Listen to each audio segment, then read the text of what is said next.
তো বন্ধুরা, আজ আমরা জানব সুলাইমান আলাইহিস সালামের জীবনে ঘটে যাওয়া এক বিস্ময়কর ঘটনা সম্পর্কে। বেশি কথা না বলে আজকের মূল ভিডিও শুরু করা যাক।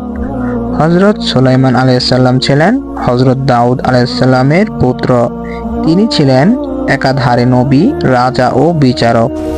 আল্লাহ তাআলা তাকে অগাধ জ্ঞান, বিচার ক্ষমতা ও মহাশক্তিধর এক রাজ্য দান করেছিলেন। কুরআনে তার নাম 17 বার এসেছে। সুলাইমান আলাইহিস সালাম ছোটবেলা থেকেই জ্ঞানী ও প্রজ্ঞাবান ছিলেন।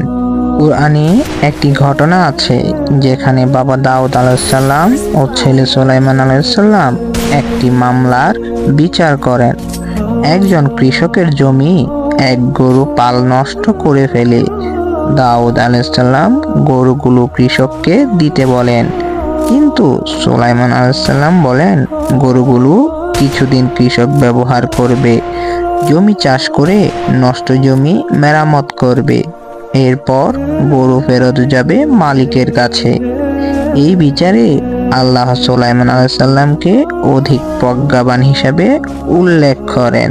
সুলাইমান আলাইহিস সালাম নবুয়াতের পাশাপাশি বিশাল এক সাম্রাজ্যের রাজা হন। আল্লাহ তাকে এমন শক্তি দিয়েছিলেন যা অন্য কারো ছিল না। আল্লাহর দেওয়া বিশেষ ক্ষমতাগুলো হলো বাতাস। তিনি বাতাসকে আদেশ দিতে পারতেন, একদিনের পথ কয়েক মিনিটে অতিক্রম করতে পারতেন। তারপর জিন ও শয়তান, তারা তার অধীনে কাজ করত। গভীর সমুদ্রে ডুব দিয়ে মুক্তা তুলত, বিশাল প্রাসাদ নির্মাণ করত। তারপরে রয়েছে পশু পাখির ভাষা বোঝা ও কথা বলা।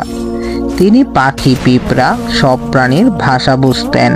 তার মধ্যে রয়েছে পিঁপড়ের এক জনপ্রিয় কাহিনী। একবার সুলাইমান আলাইহিস সালাম তার সৈন্যদের নিয়ে এক উপত্যকা পার হচ্ছিলেন। সেখানে একটি পিঁপড়ার কথা তিনি শুনলেন।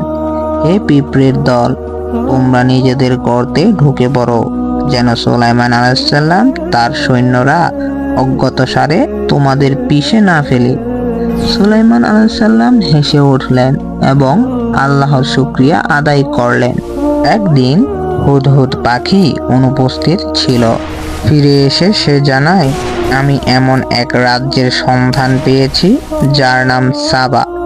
সেখানে এক রানী রাজত্ব করে, তার নাম বিলকিস। তারা সূর্য পূজা করে। সুলাইমান আলাইহিস সালাম চিঠি পাঠিয়ে তাকে ইসলামের দাওয়াত দেন। রানী বিলকিস প্রথমে পরীক্ষা করতে উপহার পাঠান। সুলাইমান তা ফিরিয়ে দেন। এরপর সুলাইমান আলাইহিস সালাম তার দরবারে বিলকিসকে আমন্ত্রণ জানান। আসার আগে সুলাইমান আলাইহিস সালাম তার জিনদের বলেন, কে তার সিংহাসন আমার কাছে আনতে পারবে? এক জিন বলে, আমি আনার আগেই আপনি উঠবেন।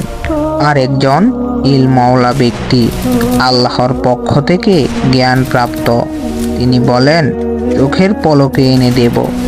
সিংহাসন চোখের পলকে হাজির হয়ে যায়। বিলকিস এসে অবাক হন ও ইসলাম গ্রহণ করেন। তারপর অনেক দিন সুলাইমান আলাইহিস সালামের রাজত্ব চলে। তিনি মসজিদে আকসা নির্মাণ করেন। জিনেরা তার জন্য কূপ, প্রাসাদ, শৌখিন সামগ্রী তৈরি করত। একবার তিনি মসজিদে দোয়া করেন, হে আল্লাহ, আমাকে এমন রাজত্ব দাও যা আর কারো হবে না। আল্লাহ তার দোয়া কবুল করলেন। সুলাইমান আলাইহিস সালাম দোগে ভর দিয়ে দাঁড়িয়েছিলেন এবং সেখানেই তার মৃত্যু হয়। তিনি কয়েকদিন সেখানে দাঁড়িয়ে থাকেন, আর জিনেরা ভেবেছিল তিনি বেঁচে আছেন, তাই তারা কাজ করতে থাকে। পরে একটি কীট তার দণ্ড খেয়ে ফেলে আর তিনি পড়ে যান। তখন জিন ও মানুষরা বুঝল আল্লাহ ছাড়া কেউ অদৃশ্য গায়েব জানে না। সুলাইমান আলাইহিস সালাম ছিলেন এক অনন্য নবী, যিনি জ্ঞান, শক্তি ও ইনসাফের প্রতীক। তিনি জীবনে দুনিয়া পেয়েছিলেন, কিন্তু সব সময় আল্লাহর প্রতি কৃতজ্ঞ ছিলেন। তার জীবনে রয়েছে বহু শিক্ষা, বিশেষ করে আল্লাহর নিয়ামতের কৃতজ্ঞতা ও ন্যায় বিচার। আল্লাহর নিয়ামত ব্যবহার করতে হবে সঠিক পথে। কৃতজ্ঞতা জানালে আল্লাহ আরো দেন। অহংকার করলে পতন হয়, বিনয় হলে উন্নতি হয়। তো বন্ধুরা, এই ছিল আজকের ভিডিওটি ভালো লাগলে লাইক করবেন, চ্যানেলে নতুন থাকলে সাবস্ক্রাইব করবেন। আজকের মতো এখানেই বিদায় নিচ্ছি। আল্লাহ হাফেজ।